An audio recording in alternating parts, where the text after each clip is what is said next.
Everything you've ever heard about Greek words for love is wrong.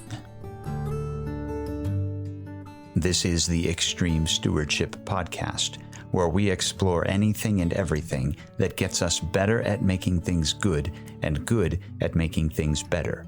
Right now, I'm trying to get better at understanding and executing on my commander's intent, which means I want to know what the mission is, why the mission is, and what the broad parameters are for how I'm going to get it done. In the previous episode, I suggested that love God and love neighbor is the closest thing we've got in the Bible for a quick and dirty statement about what the mission is. In this episode and the next few, I'm exploring some questions that I had in response to that idea, the idea that love God and love neighbor is the mission. So here's the first question. What is love? I can smell the eye rolls from here.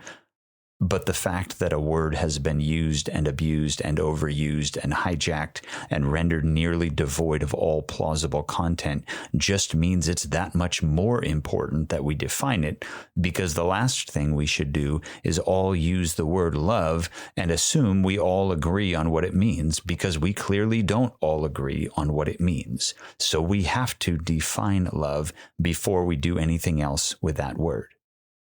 And sometimes we have to start with the negative, what love isn't. This is for those of you who have spent your lives in churches where preachers talk about Greek words. If that's you, you've probably heard about how there are these different Greek words for love.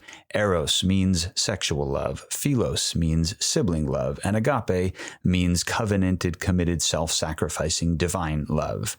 If that sounds at all familiar, this is for you.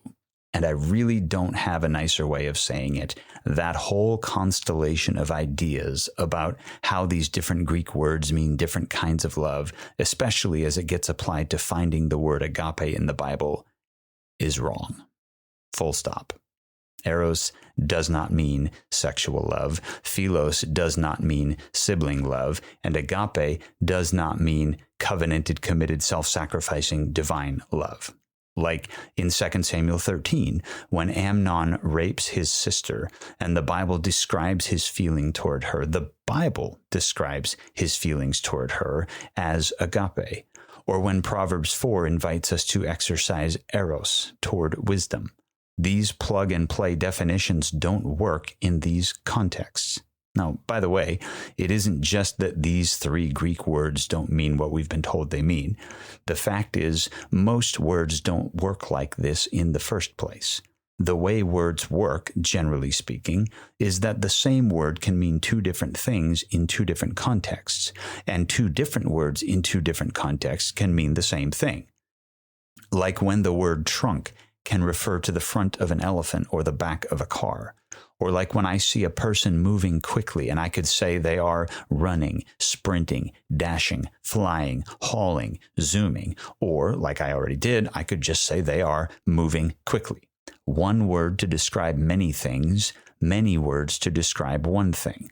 There are a dozen variables in play every time we use these words. Who I'm talking to, what I'm talking about, whether I'm using a word in a technical or professional sense, what sort of genre I'm speaking in. All of these contexts matter for what a word means when I use it. And I am not talking about linguistic relativism or anarchy. The goal of words is communication. And if I just arbitrarily decide that a word means something that no one else thinks it means, communication is going to fail. This is not a free-for-all. I'm just saying that most of the time, words mean things in contexts. And among the vast majority of words that mean specific things on account of being used in specific contexts are the Greek words that we might render in English with the word love. All that to say, toss all the Greek words for love stuff you've ever heard and recognize that there isn't one thing that love always means in the Bible. So when I say I'm going to define what love means in this episode, I'm not defining that word as it occurs everywhere in the Bible. We've got a couple of specific texts that use that word to describe the fundamental mission that God has given us. So we need to ask what the word means in those contexts. And figuring that out isn't going to be a matter of looking up the word in a dictionary and finding a one-size-fits-all definition. Remember the mission to strategy to tactics structure of Old Testament law. Love God and love neighbor. That's the mission. 10 Commandments, Covenant Code, Holiness Code, all that. These are the strategies with some tactical illustrations thrown in. These are the next level answers to the question, how do I love God and love neighbor? Which means for this conversation, they are the answer to the question, what is love? It's like looking at the strategy to make sure we understand the mission, assuming there's no disconnect between the two, which is an assumption we can make about God as the commander, even if we couldn't make it about ourselves or our human leaders. God says, love. And we respond with, what does that mean? And he says, it means this, and this, and this, and these sorts of things. It means constructing your houses and fences and farms so as to keep your neighbor from inadvertently dying. It means honoring God for who he really is instead of pretending he's someone that he's not. It means cultivating the land so it can be maximally productive for generations who will not remember you. It means teaching your kids the right way to live and holding them accountable when they don't. That's what love means. So, first step, see the word love in the missional statements. Second step, fill out the meaning of the word love in the strategical and tactical statements. Third and final step, formulate a working definition that fits the context of the missional statements and makes sense within all the strategic and tactical statements. There's a very old Christian tradition, a very old definition of love that I think works pretty well here. Love is a combination of the pursuit of unity and the pursuit of good. Unity with the other, whomever it is we are loving, and the good of the other. Unity with the other, good for the other. Now, it would be worth spending a whole episode just on this definition, especially as it helps us see imbalances in supposed acts of love, imbalances where there's pursuit of unity without pursuit of good, or pursuit of the good without pursuit of unity. Lots could be said there, maybe later. For now, I just want to unpack this definition a little bit and then start plugging it into specific tactical scenarios to see if it works. So how about this? To love someone, by this way of thinking, is to invite them into connection with you in a way that is good for them. Now, let me simplify this just a bit more. Love is, try this, love is giving me for your good. Now, let's go to the back half of that because we have a working definition of good on this podcast that we need to incorporate into this. Good means, and I'm getting this from Genesis 1, when God creates everything and calls it good. Good means can do what it was created to do. In Genesis 1, the water is good because the fish can live in it. The sun and moon are good because we can set our clocks and calendars by them. Adam without Eve is not good because without her, he can't do his job of improving creation and having kids who do the same. Good means can do what God intends for it to do. So the idea that love means acting for the good of the other person means acting in a way that supports and enhances them doing what God created them to do. Now let's take giving my kids money as an example. I am commanded to love my children at all times and in all actions. Therefore, if I give them money, I must do so in a way that is loving. Therefore, I must give them money for their good, meaning the money I give them supports their ability to do what God has called them to do. Now take it back to the 5 ways of improving creation, making it more orderly, productive, beautiful, virtuous, and fun. Now let's say I give my daughter $25. Was that an act of love? It depends. Will that gift cultivate order, beauty, productivity, virtue, and fun? Or will it cultivate clutter, laziness, selfishness, and boredom? One of these is an act of love because it is for her good. The other is not an act of love because it is not for her good. Now, this also illustrates the principle of balance between the pursuit of unity and the pursuit of good, because I might be giving my daughter $25 so as to create a certain relational dynamic between us. But if the goal or outcome of the gift is unhealthy dependency, for example, my pursuit of unity has overwhelmed my pursuit of good, so that's not love. Now, when I start thinking about how much ground this is going to cover, how broad a swath of my life falls under this umbrella, it's pretty impressive. How many different ways can I act in love? A lot. You've probably heard of the 5 love languages: time, service, touch, words, gifts. That's a start. How about affection, attention, protection, discipline, food, education, advice, opportunity, money? On and on we could go. Giving any of these things could be an act of love on 2 conditions: that my gift is purposed toward a healthy relationship between us, and that my gift is purposed toward increasing the other person's ability to do what God designed them to do. Now, if you hear this and think, this is going to get complicated, and there's going to be an awful lot of situational awareness to figure out what counts as love and what doesn't, you're right. You are absolutely 100% right.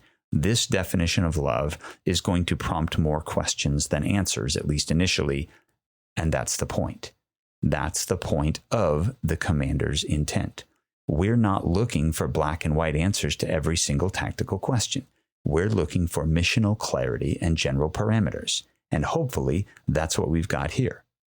The mission is to love, which means something like giving to others what is good for them, meaning whatever you receive from me, whether quantitative or qualitative, it moves you toward being a better steward of God's creation. I'm going to focus more in this podcast on the good element of love than on the unity element of love, but it is worth noticing that the more I know someone, the better I can love them. That's part of why handouts from a distance are a lesser form of love, or sometimes not love at all. Love is giving me for your good. Now, this definition might sound a lot more appropriate to loving neighbor than loving God. It's not like I give God anything that makes him a better sovereign of the universe. God has no potential for goodness upgrades. My wife loving me improves me. She makes me better. There's no making God better. But watch this. We love others, and in doing so improve them because there's untapped potential in them as creation improvers. There's space in them for love to do its work, which in turn leads to them doing their work. But God doesn't have any us-shaped holes. More on that next episode, by the way. Pretty important stuff. For now, let's just state the obvious. My love for God does not improve God.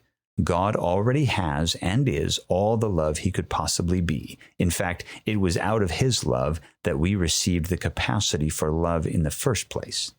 Loving God for the sake of his improvement is like shining a flashlight at the sun to make it brighter. That's not how that works.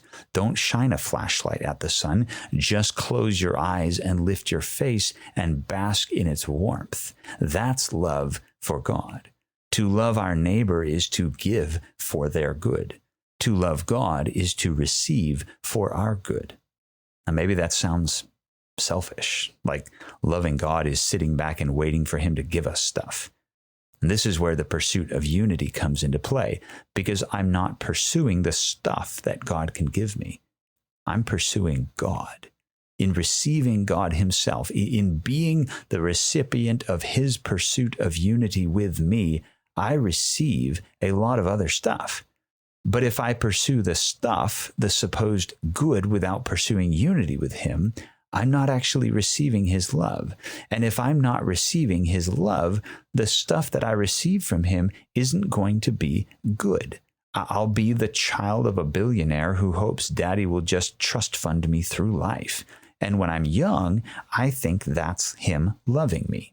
But it's not, because it's stuff in place of relationship, stuff that will turn me into a weak, spoiled, angry, self-centered catastrophe. And fortunately, God knows better.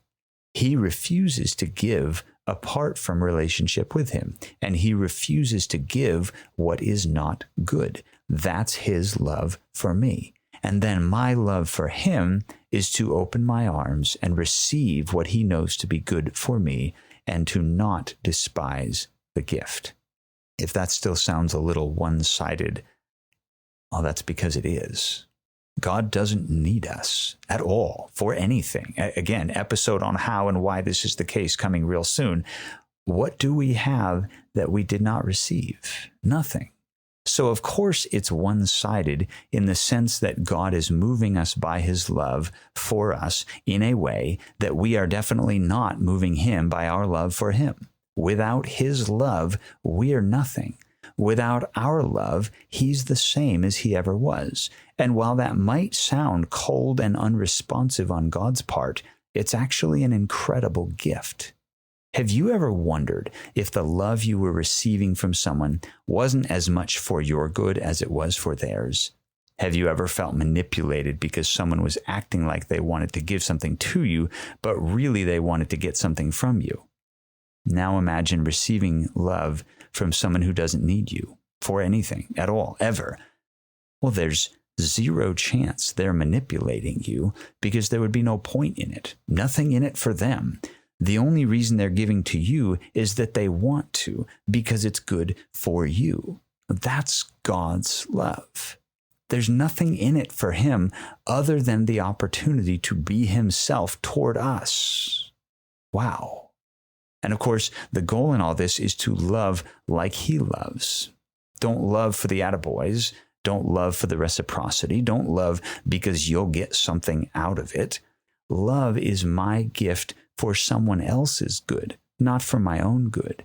And it just so happens that the only way we can do that is to have already been recipients of God's love. Otherwise, there's nothing in my tank to pour out, and I end up pretending to love another person, but I'm really hoping they'll love me.